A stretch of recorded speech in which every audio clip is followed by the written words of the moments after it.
Tanya UGM. Ini kita gampang mengklarifikasinya. Bukan, biar jangan terbongkar ditarik kemana-mana yang menyesatkan. Bro, UGM gini. Kita harus kan pahami udah kalau menyajikan sebuah pasal. kasus sudah masuk Boleh nggak ranah saya hukum, minta? tidak Boleh bisa nggak? lagi kemudian Boleh nggak administrasi saya? yang kemudian Boleh nggak saya menyelesaikannya. minta? Hukum yang harus menyelesaikan. Boleh nggak saya minta disajikan informasi dari Ibu Ova supaya siapa tahu mereka belum pernah dengar. Sebentar. Loh iya dong. Kalau saya akan berpikir positif. Bahwa ijazah asli ada di pemiliknya. Iya. Sebentar. Jadi gini loh, karena kan mereka ini kan semua kan Kami tidak bertanggung jawab nampaknya nggak soal itu. mendengar. Saya mau coba, saya izin, saya minta tolong. Tadi kan sudah saya minta pemirsa tolong ditayangkan pernyataan Rektor UGM terkait ijazah Nanti Pak kita coba Jokowi. cari. Tolong. Ya, ini tadi saya Supaya apa? katakan. Supaya mungkin mereka nggak pernah dengar. Saya nggak ngerti. Ini saya katakan. Ya, Ini saya minta dibuka supaya ijazah apa? Itu, supaya jangan sampai dibilang kemana-mana. ijazah itu Supaya pembuktian. apa yang disampaikan oleh otoritas si pengisu pengeluar itu jelas. Saya minta loh, saya tolong minta ini diluruskan supaya fair, Sebentar. cover both side. Nanti kita coba Ini cari, biar kita tayangkan nanti. Oke. Sebentar. Selebihnya Bentar, silakan. bentar, Tadi saya janji ke artinya Bung supaya ini Jahamada lebih Girsang. lengkap baru dijawab sama dia. Biar lengkap dulu. Ijazah itu pembuktian mata, bukan telinga. Gak pernah UGM menunjukkan. Nggak pernah ditunjukkan. Sekarang kalau kita Nggak ada. ditanya SIM di jalan, tunjukkan SIM-nya. Tanya yang buat SIM, kan gak lucu. Rekan Iman, boleh dong? Ini fakta. Kedua, tadi yang putusan pengadilan itu penting loh. Oke. Putusan pengadilan dikatakan pada respon, waktu dikit mereka datang hakim itu hanya satu ijazah 2019 2024. 14 sampai 2019 tidak Ada kan? ditemukan. Sebentar. Ada kan? Sebentar. Barusan disampaikan ini ada. berusaha mengacaukan supaya masyarakat Loh, ada rakyat kok. tidak mendengar gitu. Loh, Bang Al-Katiri mengatakan Saya ada. Ada di Selesai. putusan. Saya berbicara putusan hukum. Ada di Bukan putusan. dong. Di putusan hukum. Lu bukan. Bukan Bang fisik, Al-Katiri ya. mengatakan ijazahnya ada kan barusan kan? Saudara baca nggak putusannya? Bukan. Saudara Saya menyampaikan baca. kan? Ini saya bicara isi putusan. Bukan. Saudara mengatakan ijazah Pak Jokowi ada kan? Sebentar. Udahlah. Saya bicara isi putusan. Setelah dikatakan mereka pulang, 2 hari dikatakan ijazahnya ada. Nggak mungkin kan hakim kembali. Nah, itu banyak orang menduga bahwa di ijazah yang pertama itu Benar. tidak ada stempel basah. Menduga kan? Jadi takut diraba. Bagus. Kalau Karena yang satu diraba boleh, mungkin stempel Tapi kalau basah. dibilang tidak ada, Begitu nggak yang boleh. kedua, supaya tidak Apapun diraba. yang disampaikan Bang Kenapa Al-Katiri, 1 hari setelah itu ditemukan? Ketika mengalaskan bicara dengan menduga, saya setuju. 1 hari Silakan, Bang. banyak menduga bahwa tempelnya bukan setuju. tempel basah sehingga Setuju. jika diraba ketahuan Silakan. bahwa itu Prejudis itu scan-scanan. silakan, Bang. Itu banyak. Tetapi saya Bang Aiman, saya minta supaya cover both side supaya fair. Tolong diputar. Iya, lagi Saya mohon banget. Karena teman-teman saya, saudara-saudara saya ini belum pernah dengar. Saya minta Kenapa? tolong nanti disiapkan pengacara. Tapi yang Karena paling itu menarik langsung ini, dari pernyataan rektor. Kita mendengar Rektor OVA. Ini, Mas Aiman. itu udah Tolonglah. berkali-kali. Tolonglah supaya ini clear. Awalnya Oke. bilang alumnus, kemudian bilang macam-macam. Udahlah, kita udah tahu. Yang paling Oke. menarik, ini saya setuju kalau ada sirkus. Ini semua orang ini pada main sirkus. Yang paling menarik kita dengarkan saja juga statement dari sahabat saya Rustam Effendi, ya. Mau orang bilang ijazahnya di sana ada UGM keluar, Rustam Effendi udah menemukan orang yang nyetak di Pasar Pramuka. Udah ada. Dan nanti orang itu bersaksi di sidang. Di sidang. Oke, Iya, udah ada. Jadi Bahwa mau- akan Mas ada Aiman. persidangan itu Iya. sampaikan Dan kalau sudah sampai ke cetaknya sidang. sebentar. Sudah Iya. dilaporkan ke Baris Sudah Krim dilaporkan ke Baris Cetaknya Krim. di Pasar Pramuka. Iya. Ada yang mencetak ijazah yang dipakai Mas Jokowi Aiman, untuk tidak pilgub. relevan Itu di kalau Pasar orangnya Pramuka nggak udah ada, jadi orang-orang ini udah gak ada nggak bisa lagi ngomong membuktikan. ngapain lagi. Itu disampaikan, Gak usah nggak buktikan relevan. ijazahnya Nanti asli gak tentu ada. pemirsa Ini akan mencatat. Gak ada yang Tidak asli. relevan. Dan itu akan ditunggu nanti Tidak di persidangan. relevan. Oke. Jadi gosip kan nanti gitu loh. Oke, rekan Aiman gini. Oke ya. Bentar Bang, saya minta Ibu Ova di Iya, iya, share. lagi Saya disiapkan. yakin mereka belum dengar. Iya, iya. Oke, Ya, Prof. silakan. Ibu Ova suruh ngeliatin jangan Oke, bicara. rekan Al-Katiri, ya kami saling mengisi ya dengan Prof. Primanto. Oke, silakan. Begini, jadi tadi disinggung sampai ke Banda Tua. Ya. Nggak salah sih, Apa itu, Mas? Mas Aiman. Statementnya Ova ya. Tapi Bunda Tua itu memang menjudge bahwa ijazah Pak Jokowi tidak ada. Dia menjudge begitu kan. Jangan lupa Bunda Tua itu berselancar di KIP, Komisi Informasi Publik. Kita tahu kalau debat dengan Profesor Dr. Refli Harun ini kan harus harus berisi kata dia kan. Saya coba berisi juga. Jadi kita tahu putusan-putusan lembaga peradilan itu ada 3. Deklaratoir, konstitutif, dan kondemnatoir. Jadi KIP itu adalah sifatnya deklaratoir. Hanya mengumumkan saja, tidak merubah konstitusi dan tidak juga menghukum. Oleh sebab itu, kalau saya komentar tadi bawa-bawa ke Bunda Tua berselancar di tengah. Di tengah dia. Tidak pernah ada putusan KIP yang didapatkan dimenangkan oleh dia menyatakan bahwa Pak Jokowi itu maaf kata palsu. Nggak ada. Nggak ada kondemnator atau penghukuman seperti itu. Akhirnya mungkin Bunda Tua karena dibawa-bawa tidak mau Bunda Tua, dia kebingungan di mana saya gitu loh. Saya sering bahas itu dengan klien saya Respon.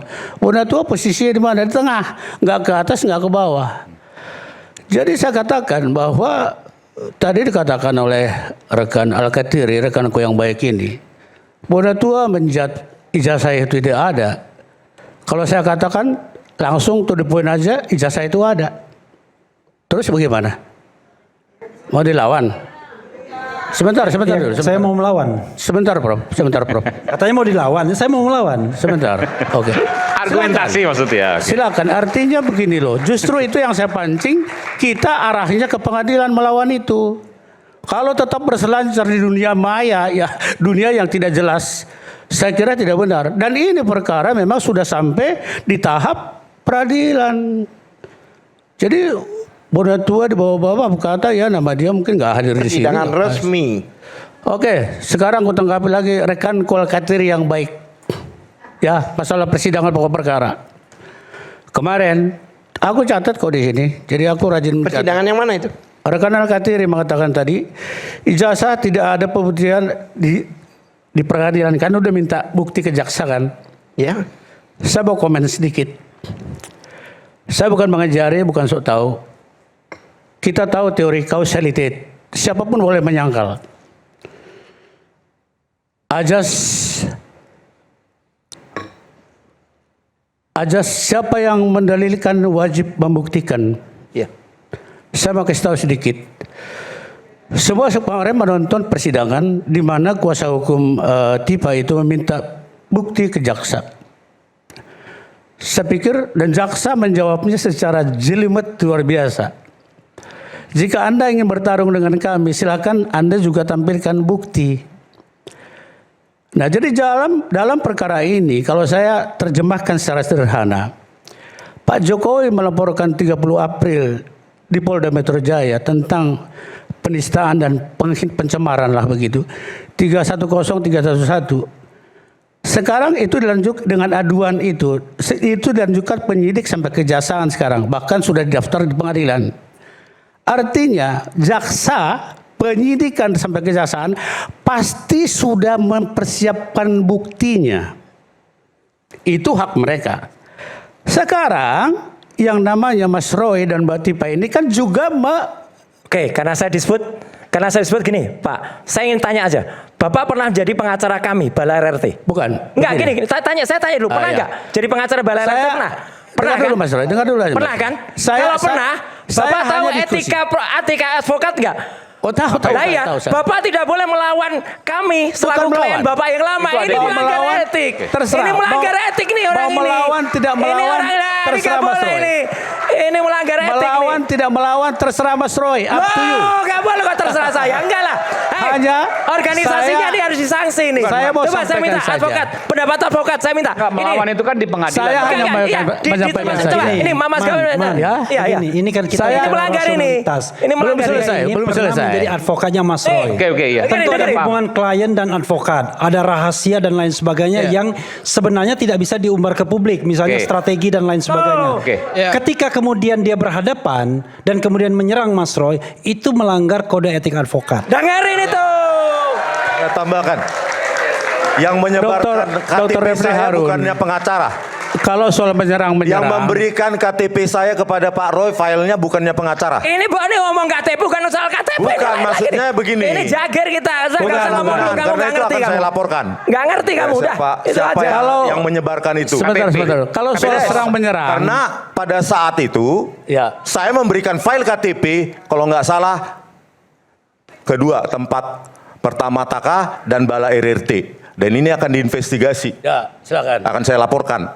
Siapa? Jadi kalau tadi dibilang kode etik pengacara. Kamu itu siapa? Zombie udah mati udah nggak usah lagi udah. Udah. Bapak Zakir aja jawab. Nggak apa-apa, Udah nggak usah Kenapa dianggap. sih motong-motong Pak Roy? Nggak usah dianggap. Oke. Udah nggak usah dianggap ini juga Loh, motong. Anda, Ini juga Anda motong punya udah. acara ini. Oke, Kalau soal silakan. serang- Bung Jamal lagi dah. Silakan. Kalau soal serang-menyerang, Nggak, soal etika kalau tadi. saya pinjam istilahnya, from beginning sudah nyerang-menyerang. Jadi kalau soal menyerang-nyerang di advokat, Mas Roy, dari awal. Begitu Rismon ini keluar dari grup itulah, katakan saya nggak sebut, sudah dimaki-maki. Pembelot lah. Kalau klien Ini kan segala beda, macam. klien tuh boleh, Ya, klien itu udah. prinsipal. Dengar. Advokat itu yang punya kode etik, Saya bukan sampaikan. klien. Gimana sih? Ini orang Sampaikan. ini udah tua nggak ngerti Termasuk lagi. Aduh, parah saya, ini. termasuk saya disebut adalah pengacara yang jam terbangnya minim. Apa itu tidak pemaki-makian ke saya? Rismon Ya minim atau enggak? katakan menjerumuskan. Jadi, nah Tua konteksnya itu tadi, pasti, dewasa itu adalah pilihan. Ya, profesional itu pilihan. Oke. Jam terbang maksimal Nggak, tapi minim itu bukan pertanyaannya tadi, ukuran soal tua etika dan muda. Seperti apa? Tadi kalau Bang Modern, saya kan nggak tahu etika pengacara. Silakan. wah itu banyak lah. Lah iyalah udah melanggar pengacara lah. yang ada di kita Ini siapa? banyak advokat, kita pindah-pindah Ya. pendapat ya, advokat tuh. Pengacara yang ada di kita Mas siapa? tuh ada salah satu advokat saya, Gafur itu. Ya. Coba lihat. Pengacara Nanti di kita siapa? Contohnya Taufik dari Solo. Kan mengatakan bahwa saya menjurus pengacara Rismon, bahwa saya pengacara yang tidak tahu aturan dan minim jam terbang. Itu kan penghinaan juga. Siapa yang menghina duluan? Dan itu dilakukan oleh yang lain-lain juga. Dan saya kira banyak itu beredar di mana-mana. Tapi bagi saya no problem. Kalau tadi hubungkan ke kode etik advokat tadi, ya silahkan saja, adukan saja. Oh, ya. Yang Ada saya tadi jalurnya. persoalkan Oke. adalah begini loh. Saya boleh komen dong, karena kita kesini kan diundang untuk pembuktian autentikasi itu. Tapi dibawa kemana-mana, boleh saya komentar biar kembali ke fokus. Nah masalah pembuktian tadi ya tentu dari Al-Katiri untuk kliennya tuh siapkan bukti juga kan gitu kan. Itu aja singkatnya, jangan minta ke jaksa. Kan itu Sebentar. yang menjadi suatu hal yang Persidangan itu kan saya yang sidang.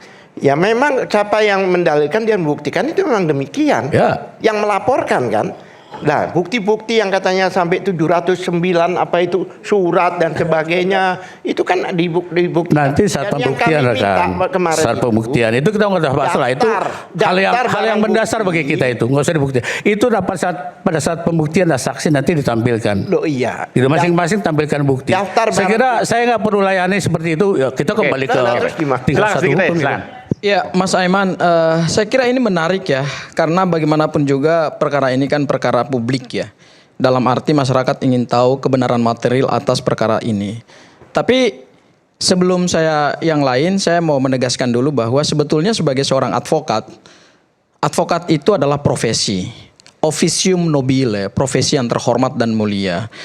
Kenapa dia terhormat dan mulia? Salah satunya karena diikat oleh kode etik advokat. Dan di dalam Undang-Undang Advokat nomor 18 tahun 2003 di pasal 19 diatur bahwa advokat itu wajib merahasiakan segala sesuatu yang diketahui atau diperoleh dari kliennya ya karena hubungan profesinya. Itu jelas itu. Jadi kalau ada seorang advokat pernah menerima kuasa dari seorang klien kemudian membuka bahkan ingin menyerang balik seorang advokat, seorang klien dalam perkara yang sama loh. Dalam pokok perkara yang sama. Kalau perkara lain nggak ada masalah. Ya, misalnya Mas Roy diserang dalam bukan perkara Pak Jokowi, ya. Itu sebetulnya adalah pelanggaran kode etik advokat yang akhirnya membuat profesi advokat itu tidak menjadi mulia lagi, tetapi menjadi rendah. Karena praktek dari advokat tersebut, saya tidak menyebut orangnya. Ya, kalau ada yang merasa monggo. Ya, kalau ada yang mau merasa loh, monggo. Itu hal yang pertama. Atau ada yang mau bantah? Pak Jagirs mau bantah, ya saya kasih waktu. Sebentar dulu. Jadi gini rekan ya. Gapur sendiri di sini live loh. Ingat ya. Di acara tanggal 21 itu saya ingat. Memaki Rismon ini dengan mengatakan Anda tidak tahu diri, Anda munafik, dan Anda tidak bayar sepeser pun dengan saya. Saya yang menyertai. Siapa yang menyertai, bro? Itu fakta yang tidak bisa dibantah. Saya tidak menyerang RJ-nya. Saya tidak menyerang Rismon dalam kapasitas dia sebagai seorang Apa klien tidak saya itu? ketika ada rahasia yang saya ungkap. Bilang Rismon munafik Fakta apa? Saya di depan tidak pernah rakyat mengenal Anda. mantan kliennya. Dan saya tidak pernah meminta Anda sebagai pengacara saya. Lah memang Anda tidak yang meminta. mendekati saya Anda di memang festival. tidak meminta. Saya Baru sudah menjelaskan dijadikan kepada agendu publik. oleh Bang Abraham Sebentar. Samad yang Anda tipu sekarang. Kok astagfirullahalazim. Rismon, Loh, kamu tidak punya Ini kan kapasitas begini, untuk itu. Seolah-olah, ini saya luruskan. Saya pernah kenal Anda. Saya dan jelaskan saya kepada meminta Anda ya. Saya sebagai jelaskan kepada Anda. pengacara saya. Supaya Anda yang semua mendekati saya, Ya, oke. mengemis-ngemis pada saya. Saya istighfar. Saya jelaskan kepada saudara ya. Tapi dengarkan saya, Kapan dengarkan saya saya. pernah kenal Anda sebelumnya? Dengarkan saya, nanti saya jelaskan kepada saudara. Oke ya, pertanyaan ini diulang-ulang terus dan saya sudah klarifikasi kepada publik. Ini bagus juga di forum rakyat bersuara. Saya memang ketemu Rismon di suatu tempat. Tapi saya demi Allah, demi Tuhan tidak pernah meminta untuk menjadi kuasa hukumnya dia. Saya bersumpah atas nama Tuhan saya. Ya. Demi Allah, saya tidak pernah meminta-minta seperti yang dia sebutkan. Itu satu hal. Hal yang kedua, saya itu menjadi kuasa hukum dalam perkara ini sudah saya jelaskan juga dalam podcast saya. Kalau nggak ini nonton Abdul Ghafur Sangaji official. Ini bukan promosi ya. Yaitu pada saat rapat di tempatnya Bang Ahmad Yani. Ada Rismon hadir, ada Jagirs hadir, ada Mas Roy hadir.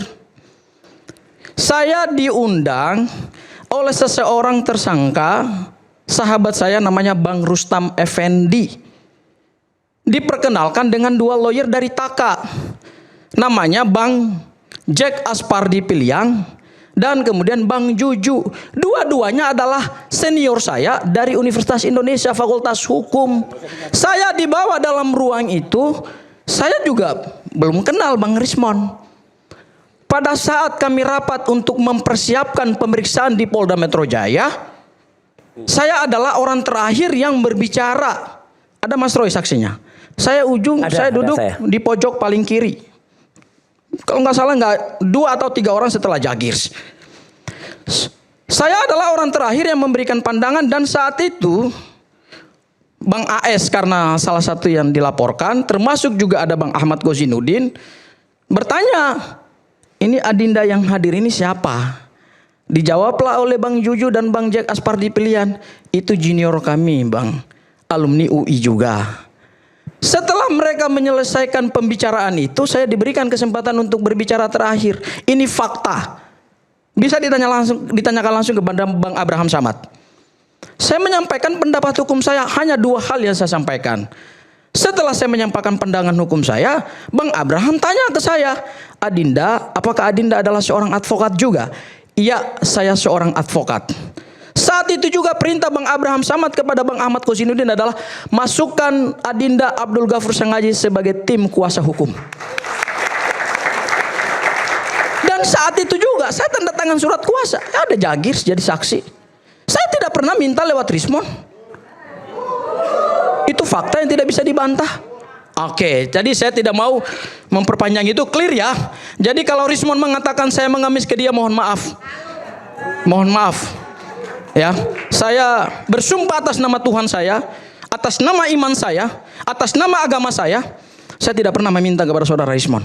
Bahwa kemudian saya menjadi tim kuasa hukum yang ditunjuk oleh Bang Abraham Samad dan dimasukkan dalam surat kuasa karena mereka ini semuanya adalah prinsipal. Saat itu Rismon bergabung dengan Mas Roy, bergabung dengan Abraham Samad. Semua yang dilaporkan itu belum tersangka loh. Masih statusnya terlapor. Itu semua adalah klien daripada tim Taka. Sehingga siapapun yang direkrut oleh tim Taka otomatis menjadi kuasa hukum untuk semuanya. Itu clear itu. Ya, oke, saya tidak ingin memperpanjang itu lagi. Saya kira saya udah menjelaskan buat Rismon ya. Kemudian yang berikutnya lagi. Bentar. Intinya saya tidak pernah kenal Anda. Ya kan dan saya tidak udah pernah katakan. gini. Tidak pernah meminta Anda sebagai pengacara saya. Udah itu aja. Memang kan Lewat adendum kan. Saya pernah nggak tanda tangan surat kuasa, memberikan surat kuasa kepada Anda? Pernah nggak? Masa saya harus jelaskan Tanda tangan lagi? saya pernah nggak? Saya minta kepada Anda. Gini Bang Rismon. Enggak, saya tanya dulu. Semua Pernah menjadi nggak tanda klien tangan untuk saya, tim Taka. saya berikan kuasa hukum kepada Anda? Tanya Bang Ahmad Kozinudin. Makanya saya tanya, pernah nggak kuasa hukum saya tanda Karena tangan saya kepada hanya Anda? tanda tangan sebagai kuasa hukum. Iya, pernah nggak? Ya Saya tanya kan kasih pada tanda Ahmad tangan. Kozinudin. Nggak Bang Ahmad pernah kan? Kozinudin. Loh kok nggak tahu? Anda cuma adendum di sana. Tapi Anda Saya tidak pernah memberikan tanda tangan saya untuk memberikan kuasa hukum saya kepada Anda. Jadi jangan bawa nama saya. Tapi Anda pada akhirnya kan mengaku juga bahwa kami mendampingi Anda, kan Anda nggak pernah nolak. Oke. Tapi poinnya Jadi kan saya udah selesai sering semua. mendampingi Bang Oke. Rismon juga gitu loh. Ini saya juga nggak